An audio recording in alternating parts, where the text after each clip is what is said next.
ఆంధ్ర తెలంగాణలో తక్కువ ఫీజులతో high quality results ఇస్తున్న ఏకైక సంస్థ తిరుమల్ ఐఏఎస్ ఇన్స్టిట్యూట్. కేటీఆర్ కు మరో షాక్ తగిలింది. ఫార్ములా ఈ కార్ రేసింగ్ లో అవకతవకలు జరిగాయని ఆయనపై ఏసీబీ కేసు నమోదు చేసి A1 గా చేర్చగా తాజాగా ఈడీ కూడా నోటీసులను జారీ చేసింది.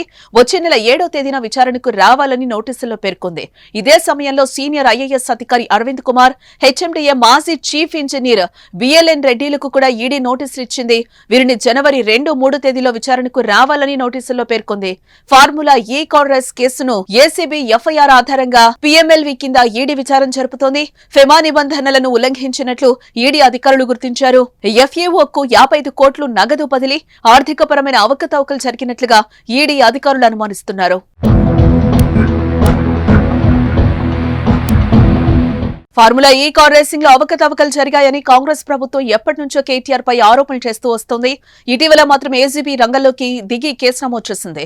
ఈ కేసులో A1 గా కేటీఆర్, A2 గా ఐఏఎస్ అధికారి మాజీ principal secretary Arvind Kumar, A3 గా హైదరాబాద్ మెట్రోపాలిటన్ డెవలప్మెంట్ అథారిటీ మాజీ చీఫ్ ఇంజనీర్ బిఎల్ఎన్ రెడ్డిగా పేర్కొన్నారు.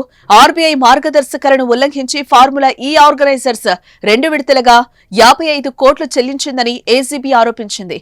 అనధికారిక లావాదేవీలకు సంబంధించి అప్పటి తెలంగాణ ప్రభుత్వానికి ఆర్బీఐ 8 కోట్ల జరిమానా విధించిందని, ఆ తర్వాత గత ఏడాది చివర్లో కాంగ్రెస్ ప్రభుత్వం అధికారంలోకి వచ్చిన తర్వాత దాన్ని చెల్లించిందని ఎఫ్ఐఆర్ లో పేర్కొంది. అయితే తనపై ఏసీబీ నమోదు చేసిన కేసులను కొట్టివేయాలని కోరుతూ ఈ నెల 21న కేటీఆర్ హైకోర్టులో క్వాష్ పిటిషన్ దాఖలు చేశారు.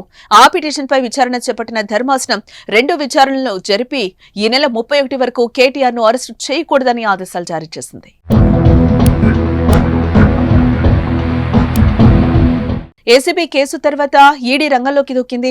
అసలు ఈ రేసు నిర్వహణకు ప్రతిపాదనలు ఎలా చేశారు, దీన్ని ఎవరు ఆమోదించారనే కోణంలో సమాచారాన్ని సేకరిస్తోంది. ఖర్చు ఎలా అంచనా వేశారు, చెల్లింపులు ఎలా జరిపారు వంటి వాటికి సంబంధించిన వివరాలపై ఆరా తీసి తాజాగా కేటీఆర్ కు నోటీసులు జారీ చేసింది. కేటీఆర్ కు ఈడీ నోటీసుల జారీతో మరోసారి రాష్ట్ర రాజకీయం వేడెక్కింది.